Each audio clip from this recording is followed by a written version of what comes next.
नया IBN 7 हौसला है।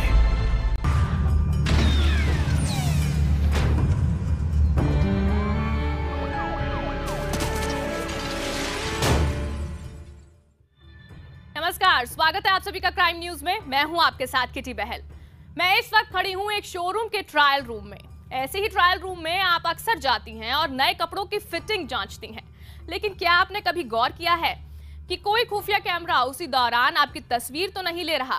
कैमरा भले ही ट्रायल रूम में ना लगा हो, लेकिन कैमरे की निगाह आप तक पहुंच सकती है। गोवा में ऐसा ही एक कैमरा पकड़ में आया तो पूरे देश में खलबली मच गई, क्योंकि कैमरे की इस करतूत को खुद केंद्रीय मंत्री स्मृति ईरानी ने पकड़ा था। तो अब आप हो जाइए सावधान, क्योंकि आप चाहे जिस शहर में रहती हो, सिर्फ ब्रांडेड शोरूम के नाम पर आंख मूंद कर भरोसा कर लेना आपको भारी पड़ सकता है। वक्त सुबह के करीब 11 बजे। केंद्रीय मानव संसाधन विकास मंत्री स्मृति ईरानी अपने परिवार के साथ गोवा के कलंगुट इलाके में मौजूद शोरूम में खरीदारी के लिए पहुंची। मशहूर शोरूम फैब इंडिया में कुछ कपड़े खरीदने के बाद वो चेंजिंग रूम के पास पहुंची तो वहां उन्हें एक कैमरा दिखा। कैमरे का लेंस चेंजिंग रूम की ओर था। उन्होंने फौरन अपने पति को अलर्ट किया और फिर स्थानीय विधायक को बुलाया। विधायक माइकल लोबो फौरन पुलिस के साथ मौके पर पहुंचे। Everything is caught on that camera, and image is up to your stomach level can be seen, which is very bad. विधायक माइकल लोबो की शिकायत पर पुलिस ने केस दर्ज कर लिया। मौके पर पहुंची पुलिस ने कैमरे की हार्ड डिस्क को अपने कब्जे में ले लिया है। पुलिस ने पिछले 2 महीने की फुटेज को भी कब्जे में लिया है और उसकी जांच की जा रही है। मैंने पूरी इंफॉर्मेशन ली, वो क्राइम ब्रांच को दिया है। 3 लोगों को अरेस्ट किया है। We are dealing it with firm hand. वो उधर चेंज करने के लिए गई थी, तभी वो इमेज तो आ रहा है, इसीलिए तो केस दर्ज हुआ है। और भी बाकी केस लोगों का आ रहा है। वो DVR चेंज करने के बाद, एनालिसिस करने के बाद पूरा पता चल जाएगा। इस घटना के सामने आते ही पूरे देश में हड़कंप मच गया। सियासी दलों और महिला आयोग ने इस पर सख्त आपत्ति जताई और इसकी जांच की मांग करते हुए दोषियों को सख्त से सख्त सजा देने की मांग की। हर ऐसी घटना में, जैसा कि इसमें FIR रजिस्टर की गई है, कड़े से कड़े कदम उठा के जो भी गिल्टी हो उसको सजा मिलनी चाहिए। इन टोटलिटी एक्शन लेने की जरूरत है, ना सिर्फ इस शोरूम में बल्कि और जितने भी शोरूम्स हैं जहां पर चेंजिंग रूम्स हैं, वहां पर जाकर एक प्रॉपर स्क्रीनिंग की जरूरत है। अब वहीं फैब इंडिया ने इस पूरे मामले पर सफाई देते हुए कहा कि इस तरह की घटना से उनके सालों की साख पर जबरदस्त धक्का लगा है। अपना बचाव करते हुए फैब इंडिया का कहना है कि CCTV कैमरा ट्रायल रूम के अंदर नहीं लगा था। उन्होंने कहा कि वो जांच में पुलिस का पूरा सहयोग कर रहे हैं। बहरहाल मामले के तूल पकड़ने के बाद इसकी जांच क्राइम ब्रांच को सौंप दी गई। CCTV फुटेज की जांच से ये साफ हो गया है कि इस कैमरे से महिलाओं की आपत्तिजनक तस्वीरें ली गई थी। गोवा सरकार के कड़े रुख के बाद अब पुलिस ने जांच तेज कर दी है। पुलिस ने शक जताया है कि बिना शोरूम के बड़े अधिकारियों के मिली भगत के बिना इतनी बड़ी करतूत को अंजाम देना किसी भी कर्मचारी के लिए मुमकिन नहीं है। कैमरामैन अयाज अहमद के साथ दिनेश मौर्य, मुंबई, IBN 7। तो आप भले ये सोच रहे हो कि इन ब्रांडेड शोरूम्स में आपको कोई नहीं देख रहा है, लेकिन कैमरों की नजर आप पर जरूर हो सकती है। आगे बढ़ते हैं, बात उस महिला की जिसके चेहरे से एक के बाद एक रहस्य के नए नए नकाब हटते जा रहे हैं, और हर नकाब के हटने के साथ ही एक ऐसी हकीकत सामने आ रही है जो पहले से ज्यादा चौंका रही है। मसूरी के LBS अकेडमी में फर्जी तरीके से 7 महीने तक रहने वाली रूबी सामने आकर सफाई दे रही हैं, लेकिन उसका अतीत कितना रहस्यमय रहा है ये खुद उसके पति बता रहे हैं। रूबी की पिछले 7 महीनों की हरकत के बाद अब सवाल उठने लगे हैं कि कहीं वो किसी की एजेंट तो नहीं। फरवरी में इन्होंने 2 बार कहा कि मुझे कहीं जाना है ट्रेनिंग पे, तो हमने कहा चले जाना। एक दिन ये डिले हो गए, लेट हो गई। इन्होंने कहा अगले दिन चली जाऊंगी। ताकि हमने मैडम को बताया कि यार वहाँ पे तो कोई भी डेटा नहीं है आपका। उन्होंने कहा आप मेरे ऊपर भरोसा रखो, सब कुछ सही है, ऐसा कुछ नहीं है। तो वहाँ पे 4th क्लास का कर्मचारी कोई देव सिंह है, उन्होंने मैडम को अपने यहाँ पे रख लिया। जब मैडम वहाँ पे रहने लगी तो इंक्वायरी तो होनी चाहिए थी। मैडम का आने जाना लगा रहा है, फिर भी इंक्वायरी होनी चाहिए थी। तो अगर वहाँ पे कोई बात थी तो सौरभ जैन का नंबर स्विच ऑफ जा रहा है, तो क्यों जा रहा है? और हाँ, मैंने कहा आई कार्ड कहाँ है, तो उन्होंने कहा आई कार्ड मेरा मसूरी में रखा हुआ है।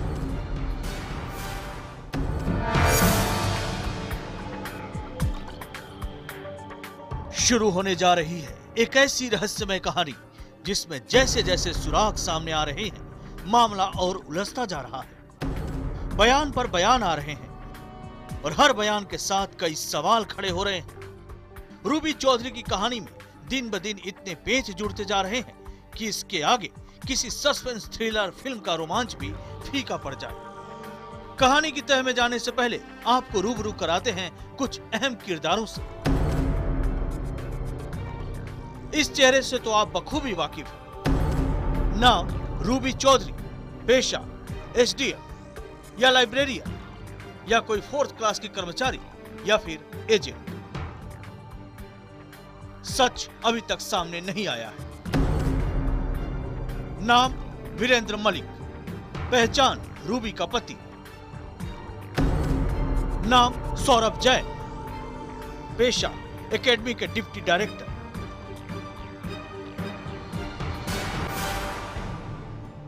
रूबी चौधरी के आरोपों के मुताबिक इसी शख्स ने फर्जीवाड़ा करने पर मजबूर किया। नाम मसूरी का लाल बहादुर शास्त्री राष्ट्रीय प्रशासन अकादमी। यहां पर रचा गया अब तक का सबसे सनसनीखेज फर्जीवाड़ा। इन 4 तस्वीरों के इर्द गिर्द रहस्य की एक ऐसी कहानी लिखी जा चुकी है जिसका क्लाइमेक्स अभी किसी को पता नहीं है। जरा इस कहानी के लोकेशन पर नजर डालिए। मसूरी का लाल बहादुर शास्त्री राष्ट्रीय प्रशासन अकादमी, वो जगह जहां देश के सबसे तेज तरार दिमाग ट्रेनिंग लेते हैं, जहां 3 लेयर की सिक्योरिटी इतनी चाक चौबंद है कि बिना इजाजत परिंदा भी पर नहीं मार सकता। यहाँ आईएएस अधिकारियों को ट्रेनिंग दी जाती है। कई शॉर्ट टर्म कोर्सेज के जरिए अधिकारियों को प्रशासन की बारीकियां सिखाई जाती है। सेना से जुड़े अफसर भी यहाँ ट्रेनिंग लेने आते हैं। इससे आप इस जगह की अहमियत का अंदाजा लगा सकते हैं। लेकिन एक दिन इस अकादमी का एक कर्मचारी पुलिस में तहरीर देता है कि रूबी चौधरी नाम की एक महिला 7 महीने तक इस अकादमी में फर्जी तरीके से रही और अब फरार हो चुकी है। सवाल उठे कि आखिर ये रूबी है कौन? क्या रूबी आतंकी है? क्या रूबी देश के दुश्मनों के साथ मिली है? आखिर रूबी ने एलबीएस अकादमी में सेध क्यों लगाई? क्या रूबी किसी के इशारे पर जासूसी करने आई थी? क्या रूबी किसी की एजेंट है? इन सवालों के जवाब देने खुद रूबी सामने आई। सौरभ जैन सर ने ये कह के रखा था कि मैडम आप मुझे 20 लाख रुपए दे देना, मैं आपको डीडी की पोस्ट पे रख लूंगा। वहां मुझे एक एप्लीकेशन बाकायदा फॉरवर्ड करके दी देव सिंह गार्ड के यहाँ रहने के लिए। उसने मुझे उसी एप्लीकेशन के बेस पे वहां रखा और उसके बावजूद मतलब हर चीज को एकेडमी कैसे झुटला रही है, हर चीज को कैसे झुटला रही। और एसडीएम का जो कार्ड इशू किया वो भी सौरभ जैन सर ने किया, उसे फर्जी कैसे कहा जा रहा। रूबी खुद को पाक साफ बताने की कोशिश कर ही रही थी कि कहानी में इस किरदार की एंट्री होती है और पूरी स्टोरी में नया ट्विस्ट आ जाता है। मेरठ के रहने वाले वीरेंद्र मलिक से इसी साल 30 जनवरी को रूबी की शादी हुई थी। दोनों एक साथ कुछ वक्त तक मेरठ के गंगा सागर कॉलोनी में रहे। वीरेंद्र की माने तो रूबी ने खुद को एसडीएम बताकर शादी रचाई थी, लेकिन शादी के बाद कुछ ऐसा हुआ कि वीरेंद्र को रूबी पर शक होने लगा। और फरवरी में इन्होंने 2 बार कहा कि मुझे कहीं जाना है ट्रेनिंग पे, तो हमने कहा चले जाना। एक दिन ये डिले हो गए, लेट हो गई। इन्होंने कहा अगले दिन चली जाऊंगी, तो थोड़ा सा डाउट पैदा हुआ। मैं बोला यार ऐसा तो नहीं होता है, एक आईएएस की ट्रेनिंग में इतना लेट क्यों जाएगा कोई बंदा। वीरेंद्र का शक इतना बढ़ गया कि उन्होंने रूबी की असलियत जानने का फैसला किया और इसके लिए उन्होंने मसूरी जाने का इरादा किया, जहाँ के एलबीएस राष्ट्रीय प्रशासन अकादमी में ट्रेनिंग लेने का दावा रूबी करती थी। 18 तारीख को हम लोग गए, हमने वहाँ पे जाके इंक्वायरी किया तो वहाँ पे हमें कुछ नहीं मिला। हम लोग वापस आ गए, हमने मैडम को बताया कि यार वहाँ पे तो कोई भी डेटा नहीं है आपका। उन्होंने कहा आप मेरे ऊपर भरोसा रखो, सब कुछ सही है, ऐसा कुछ नहीं है। तब पहली बार वीरेंद्र को सौरभ जैन के बारे में पता चला। सौरभ जैन एलबीएस एकेडमी में डिप्टी डायरेक्टर के पद पर तैनात है। वीरेंद्र के मुताबिक रूबी के बार घर आने पर उन्होंने शंका जताई और रूबी से उसके आई कार्ड के बारे में पूछा। और हाँ, मैंने कहा आई कार्ड कहाँ है, तो उन्होंने कहा आई कार्ड मेरा मसूरी में रखा हुआ है। तो हमें डाउट होने लगा था, हम बोले यार हमें इंक्वायरी करना है, और हम इंक्वायरी करने गए। रूबी हर बार अपने पति को कोई न कोई बहाना बनाकर समझा देती, लेकिन एक दिन जब उसकी करतूतें मीडिया के जरिए जग जाहिर हुई तो वीरेंद्र के पैरों तले जमीन खिसक गई। रूबी ना तो कोई एसडीएम थी, न वो एलबीएस एकेडमी में ट्रेनिंग ले रही थी, न ही उसने किसी प्रशासनिक परीक्षा को पास किया था। तो सवाल उठता है कि आखिर रूबी है कौन? क्या है रूबी की असली पहचान? और कहानी के अहम किरदार सौरभ जैन की क्या है भूमिका? इन सवालों के जवाब आपको और चौंकाने वाले हैं। खुर्रम शम्सी, मसूरी, IBN 7।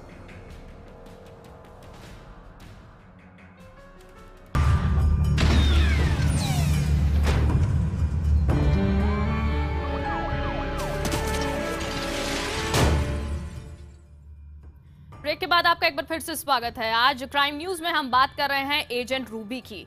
अब रूबी असलियत में एजेंट है या नहीं, इस बारे में तो हम कुछ नहीं कह सकते, लेकिन इस पूरे मामले में सौरभ जैन अभी तक सामने नहीं आए हैं, जबकि उनके खिलाफ रूबी ने संगीन आरोप लगाए हैं। रूबी के मुताबिक वो सिर्फ इस खेल का एक छोटा मोहरा है, जबकि ये खेल हमारी आपकी सोच से कहीं बड़ा है। इस बीच अकेडमी ने अपने अधिकारियों को क्लीन चिट दे दी है, लेकिन अभी भी कई सवाल हैं जिनके जवाब मिलने बाकी हैं। वहाँ मुझे सौरभ जैन सर के कहने पे मैं वहाँ आई थी जॉब के लिए। कुछ सौरभ जैन ने दी, जिस आई कार्ड की बात कर रहे हैं वो सौरभ जैन सर ने इशू किया। 2.5 लाख रुपए एक बार दिए, 1.5 लाख रुपए एक बार दिए और 1 लाख रुपए एक बार दिए। कहाँ ये रुपए किसको दिए? आपने सीधे तौर पे आपने सौरभ जैन को दिए, किसी और को दिए? सौरभ जैन को दिए, एक बार लाइब्रेरी पॉइंट पे दिए मसूरी, 2 बार उनके ऑफिस में दिए। बार बार जॉब के लिए पैसों की डिमांड आ रही कि पैसे पैसे पैसे पैसे ले भी चुके 5 लाख रुपए, उसके बावजूद भी मतलब फर्जीवाड़ा, कहीं का फर्जीवाड़ा। ये कहा सौरभ जैन सर ने कि मतलब आपको हम पैसे दे देंगे, आप अपना मुंह बंद रखना और हमारे बारे में कुछ मत कहना। रूबी चौधरी के ये सनसनीखेज आरोप उस शख्स के खिलाफ हैं जो लाल बहादुर शास्त्री राष्ट्रीय प्रशासन एकेडमी में डिप्टी डायरेक्टर के पद पर तैनात है। रूबी के आरोपों के मुताबिक सौरभ जैन ने उसे नौकरी का झांसा देकर वहां रुकवाया था। उसी ने रूबी को SDM का फर्जी कार्ड दिया था, रहने के लिए गार्ड का कमरा दिया था और इसके लिए उससे 5 लाख रुपए लिए गए थे। लेकिन जब पोल खुली तो उसे फरार घोषित कर दिया गया। मेरा फोन 24 घंटे ऑन है, किसी का रात के 12 बजे भी फोन आया, मैंने रात के 12 बजे भी फोन रिसीव किया। अगर मेरे अंदर कोई कमी होती तो मुझे गायब हो जाना चाहिए। रूबी चाहे लाख दलीलें दे, लेकिन उसके खिलाफ शिकंजा कसना शुरू हो गया है। CBCID ने इस मामले की जांच शुरू कर दी है। इसी सिलसिले में गुरुवार देर रात उससे पूछताछ की गई। इस मामले के लिए खास तौर पर गठित SIT ने भी काम शुरू कर दिया है। रूबी चौधरी के मुताबिक ये सारा खेल सौरभ जैन ने ही खेला है और अब पोल खुलने के बाद एकेडमी के लोग उसका साथ दे रहे हैं।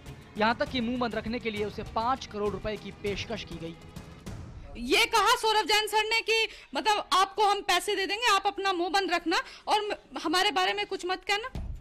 इस मामले में अभी तक सौरभ जैन अपना पक्ष रखने के लिए सामने नहीं आए हैं। उन्होंने IBN को ईमेल भेजकर सभी आरोपों को गलत बताया है। अब सच क्या है ये जानने के लिए जांच टीम को कुछ अहम लोगों से बात करनी होगी जो अब तक सामने नहीं आए हैं। रूबी चौधरी के मुताबिक वो एकेडमी में देव सिंह के क्वार्टर पर रह रही थी। मामला सामने आने के बाद देव सिंह को सस्पेंड कर दिया गया। सवाल उठता है कि क्या देव सिंह के पास इतने अधिकार हैं कि वो एक बाहरी शख्स को एकेडमी के अधिकारियों की जानकारी के बगैर क्वार्टर में रख ले। जिस सिक्योरिटी इंचार्ज सत्यवीर सिंह ने इस मामले में पुलिस के पास शिकायत की, उसे छुट्टी पर क्यों भेज दिया गया? रूबी चौधरी को SDM बताने वाला जो आई कार्ड जारी किया गया था उसमें भी कई खामियां थी, लेकिन सुरक्षा में तैनात ITBP ने उसे ठीक से पढ़ने की जहमत तक नहीं उठाई। रूबी के कार्ड पर ट्रेनिंग का जो समय लिखा है वो जनवरी 2014 से अप्रैल 2014 के बीच का है। जाहिर है ये सिर्फ चूक का मामला नहीं है। इस एकेडमी में रूबी की मौजूदगी इस बात की ओर साफ इशारा कर रही है कि इस खेल में कुछ बड़ी मछलियां भी हैं जो अब तक सतह पर नहीं आई हैं। Bureau report IBN 7। तो रूबी चौधरी कौन है, उसकी असलियत क्या है, ये गुत्थी सुलझने में अभी वक्त लग सकता है, लेकिन दिल्ली की सबसे बड़ी लूट को दिल्ली पुलिस ने सुलझा लिया है। पुलिस ने इस मामले में 3 लोगों को गिरफ्तार किया है, जबकि 3 लोग अब भी फरार हैं।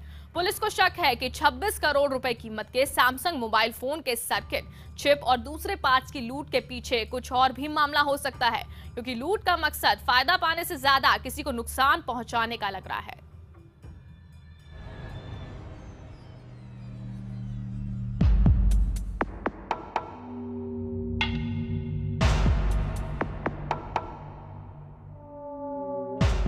सरिता विहार थाने में खड़े इसी कैंटर को सैमसंग मोबाइल के पार्ट सहित कुछ ही मिनटों में लूट लिया गया था। पुलिस ने इस कैंटर को मोबाइल पार्ट सहित उत्तर प्रदेश में हाथरस के आगे से बरामद किया है। लूट के इस मामले में पुलिस ने कार्गो कंपनी के ही एक ड्राइवर और एक पूर्व कर्मचारी सहित 3 लोगों को गिरफ्तार किया है, जबकि 3 और लोगों की तलाश की जा रही है। पुलिस के मुताबिक कैंटर के ड्राइवर सर्वेश ने ही कंपनी के पूर्व कर्मचारी विनोद के साथ लूट की साजिश रची थी। सर्वेश ही रास्ते से अपने दोस्तों को लोकेशन बता रहा था। इसमें एक जो सर्वेश ड्राइवर है, एक गाड़ी का ड्राइवर है, उसने इनको इन्फॉर्मेशन पास की। अब उनमें 2 ट्रक का, दूसरे ट्रक का ड्राइवर। पुलिस के मुताबिक आरोपियों को पता था कि कैंटर में मोबाइल फोन नहीं बल्कि उसके चिप, सर्किट और दूसरे पार्ट्स हैं। आरोपियों को पता था कि लूटा गया सामान ग्रे मार्केट में भी नहीं बिक सकता। ऐसे में इस लूट के पीछे क्या मकसद था, ये एक बड़ा सवाल है। पुलिस का कहना है कि इस लूट से मोबाइल फोन का प्रोडक्शन रुकता और कंपनी को कई 100 करोड़ रुपए का घाटा उठाना पड़ता। पुलिस इस बात की भी जांच कर रही है कि कंपनी को होने वाले घाटे से किसे फायदा पहुंचने वाला था। लूट की वजह से कंपनी के नए फोन का मैन्युफैक्चरिंग रुक जाता और उसके बाजार में आने में कई महीनों की देरी हो जाती। पुलिस को शक है कि इस पूरे लूट का मास्टरमाइंड कोई और है। हालांकि सैमसंग कंपनी इस बारे में कुछ भी बोलने से कतरा रही। हमने जो सैमसंग के रिप्रेजेंटेटिव्स हैं वो शुरू से हमारे टच में थे, तो इनसे जब हमने पूछा उसी दिन उन्होंने बताया कि ये इनके इंटीग्रेटेड सर्किट्स हैं, इसकी जो वर्थ है वो 26 करोड़ के आसपास की वर्थ बता रहे हैं। लेकिन इससे भी ज़्यादा इंपॉर्टेंट ये कंपनी बता रही है कि ये बड़ा एक वाइटल कंपोनेंट है जो इनकी प्रोडक्शन लाइन में यूज़ होता है। अगर इसको ये ना टाइमली पहुंच पाता तो इनकी प्रोडक्शन रुक जाती है और करोड़ों में लॉस होता है। अभी इसकी इन्वेस्टिगेशंस हो रही है। जब तक इन्वेस्टिगेशंस हो रही है हम इस पर कोई टिप्पणी नहीं करना चाहते। नहीं, सामान के बारे में तो बता दें, सामान के बारे में मैंने वही कहा कि अभी इसकी इन्वेस्टिगेशंस हो रही है। पुलिस के मुताबिक सैमसंग के कोरिया फैक्ट्री में फोन के चिप और सर्किट बनाए जाते हैं और उन्हें भारत लाकर ग्रेटर नोएडा की कंपनी में असेंबल कर बाजार में बेचा जाता है। सारे पार्ट्स सैमसंग के नए हाई एंड S6 मॉडल के थे। बहरहाल पुलिस मामले की जांच में जुटी है। उसका दावा है कि दिल्ली के सबसे बड़ी लूट में कुछ और चौंकाने वाला खुलासा सामने आ सकता है। बहरहाल पुलिस ने अभी इस दिल्ली की सबसे बड़ी लूट की वारदात को सुलझा तो लिया है, लेकिन ऐसे अपराध इस बात की ओर इशारा करते हैं कि गंभीर और ऑर्गेनाइज क्राइम से निपटने के लिए पुलिस को पुख्ता तैयारी करने की जरूरत है, ताकि जिस वक्त अपराध हो उसी वक्त अपराधियों को गिरफ्तार कर लिया जाए। कैमरा पर्सन प्रणय दास के साथ अमित पांडे, दिल्ली IBN 7।